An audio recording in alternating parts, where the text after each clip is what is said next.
Hi everyone, সবাই কেমন আছো? সকালবেলা চলে এসেছি রান্না করতে। রান্নাঘর দিয়েই দিনের শুরু হয়।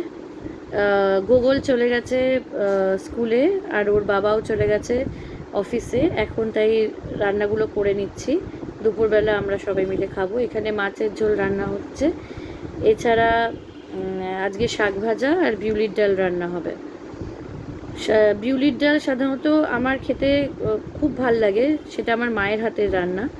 আমার মা পাঁচফোড়ন দিয়েও করে, মৌরি ফোড়ন দিয়েও করে। তোমরা কি দিয়ে করো একটু জানাবে। আমার মায়ের হাতে বিউলির ডাল রান্নাটা আমার খুব ভাল লাগে খেতে, মানে তার স্বাদই আলাদা। এখানে আমি চেয়েছিলাম যে পাঁচফোড়ন দিয়ে করতে বিউলির ডালটা, কিন্তু এখানে সবাই মৌরি ফোড়ন দিয়ে ভালোবাসে বলে শাশুড়ি মা বললেন যে মৌরি ফোড়ন দিয়েই করতে। আমি তাই করলাম। সবাই কি দিয়ে করো একটু জানাবে, আর তোমাদের বিউলির ডাল খেতে কেমন লাগে আমাকে বলো। Tata, bye bye.